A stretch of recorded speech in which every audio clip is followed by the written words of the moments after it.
ታስቋጭ እናንተ አዋራጆች ምን ያደረጋችሁ ነው? እሱ ነው እንብላ ሲለኝ መቼስ ምን ብዬ ዝም ልበለው እንዴ? ራስ አይደል እንዴ ራበኝ ስትል የነበረው? አጣርተህ አልሰማኸኝም እንጂ ራበኝ እንዳትል ነው። እኔ አሁን ያልታሰበ እንግዳ መጥቶብኛል። ከናንተ ጋር አልጨቃጨቅም። በኋላ እሷ ስትሄድ እንነጋገራለን። እና እንመልስላት? አዎ መልስ። እንዴ ለእንግዳ የምታቀርበው እኮ ነው። እናንተ ጋጣችሁት ለውሻ መሰላችሁ እንደማቀርበው ለሰው እኮ ነው። አይ ከፈለግሹ ብለን ነበረ። በቃ እዛ ሄደን እንብላ።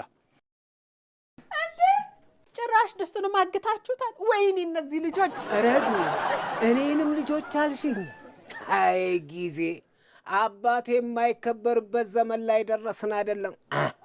እና ምን ልበል አሁን? አታስለፍልፉ። አምጣ ደስቱ አምጣ። ወጡስ አሪፍ ነበረ። አሪፍ ጠጥታችሁት ነው? አረ በእንጀራ ነው የበላነው። ወይኔ ውርደቴ። እሺ አሁን ለእንግዳዋ ምን ላቀርብላት ነው? በቃ ውዝዋዜ አቅርቢላት።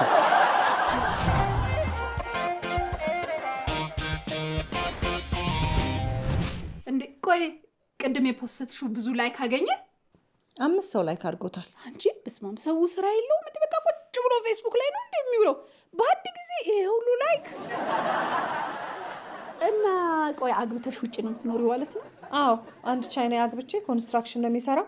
የተለያየ ሀገር ነው የሚያዞረኝ። ምርር ብሎኛል። ወይ ከሀገር መውጣትማ ይሰለቻል። ስለማውቀው እኮ ነው። የት ሄድሽ? ሱቅ ስመላለስ አይደል እንደምውለው። እዚህ እንደሰለቸኝ ውጭማ በጣም ነው የሚሰለቸው። ሰብለን አስታወሻት? መሰረትን ሙሉ አዳምን ለፈረንጅ ድሪያቸው እነሱ ራሳቸው መመላለስ ምርር ብሎናል እያሉ ነው። ኧረ እባክሽ እንዴት? አላገቡም ነበረ።